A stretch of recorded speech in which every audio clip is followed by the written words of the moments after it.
Hello everyone, my name is Christopher Jackson and this presentation is for Lab 2 Open Source Intelligence Passive Recon and CYB 610 Penetration Testing and Risk Management.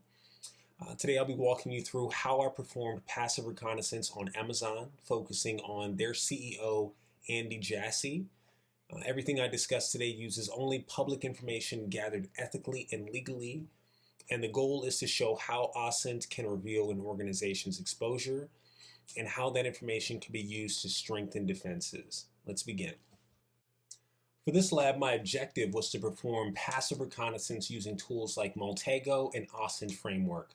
I focused on mapping Amazon's external footprint, things like domains, subdomains, IP addresses, and network associations. I also researched one C-suite executive, Andy Jassy, to demonstrate how attackers personalize social engineering attempts. Finally, I'll connect this to legal, ethical, and Christian perspective, explaining how we can use this knowledge responsibly and within moral and professional boundaries. Here's a quick look at where this lab fits in the cyber operations lifecycle. In this project, we're operating strictly in the first two stages, which include target identification and reconnaissance, passive. The other phases are gaining access, hiding presence, establishing persistence, execution, and assessment.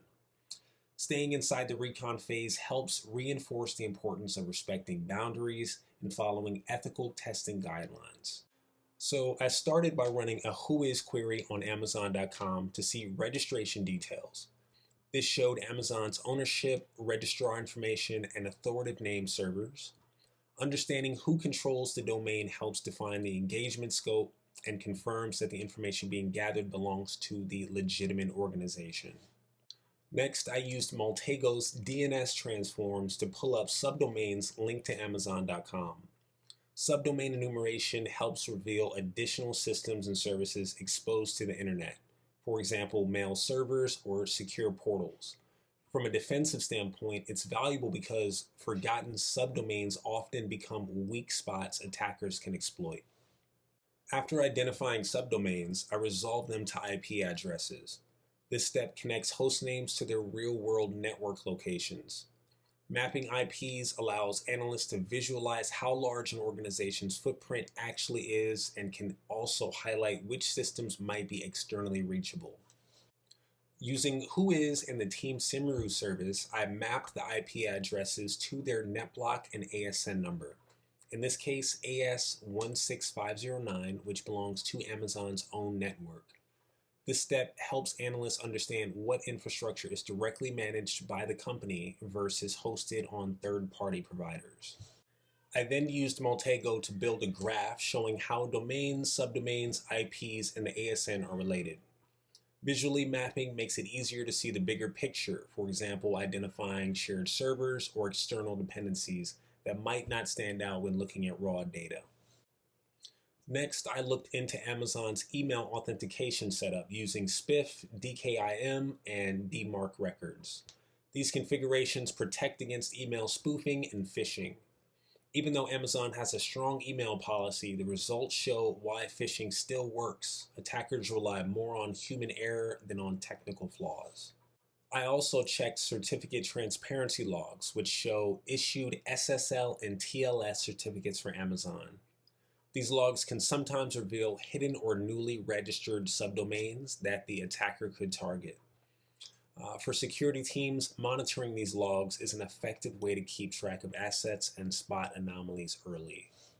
Throughout this process, I used the OSINT framework website as a guide. It's basically a categorized directory of safe, passive tools, perfect for staying legal and ethical. It ensures that all information gathering comes from an open source, not intrusive scans or unauthorized access. For this step, I added Andy Jassy, the CEO of Amazon, as a person entity in Maltego. I focused only on publicly available professional information such as his official bio from the About Amazon site and his LinkedIn page. This approach demonstrates how easily open source data can be collected on high-profile individuals without crossing any ethical or legal boundaries. This also shows how this type of data can be leveraged in a real-world scenario like crafting a spear phishing pretext or identifying organizational exposure points. The goal here isn't to invade privacy, but to highlight how publicly accessible information can be used to strengthen security awareness and executive protection measures. Here you can see I used the Sherlock tool in Kali to search a publicly known username for Andy Jassy. That search produced several account matches, such as Spotify, Coders Rank, Board Game Geek, Splice, and others, demonstrating how one public identifier can be aggregated across many services. I want to emphasize this was done only with public information and for analysis, as well as awareness not to contact or target anyone. Using Andy Jassy's Twitter username, I was able to identify more information such as Discord, Tumblr, and OpNet. Now that we know that these belong to him, it may be something that we can use to target him later. Just with a simple Google search for Andy Jassy, I immediately found extensive personal and professional details online, such as his education at Harvard, career milestones, and family background. This highlights how much data is readily accessible through legitimate public sources, which can be misused for profiling or social engineering. Here we have an article that I found written by Andy Jassy stating that Amazon has upcoming partner integrations heavily focused on generative AI and expanding strategic relationships in cloud services and e-commerce, which helps fuel my phishing email. Here I created a classroom-only simulated spear phishing email. The idea is to demonstrate how a realistic sounding message might be constructed using public information like the target's title, business focus, or upcoming partner integrations. This example is for educational awareness only and uses fake placeholders and links.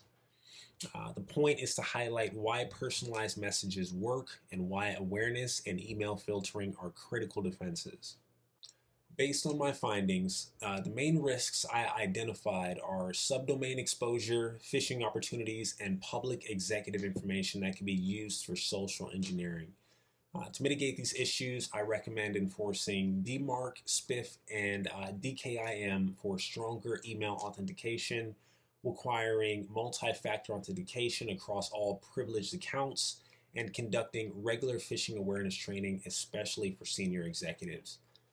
Finally, organizations should continuously monitor open source intelligence data to identify new exposures before attackers can exploit them. In conclusion, penetration testing and OSINT must always stay within authorized legal and ethical limits. From a Christian perspective, integrity and stewardship are key. Proverbs 10:9 reminds us that whoever walks in integrity walks securely.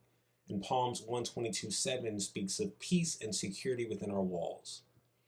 Our work as cybersecurity professionals should promote that peace and security by protecting others, not exploiting them.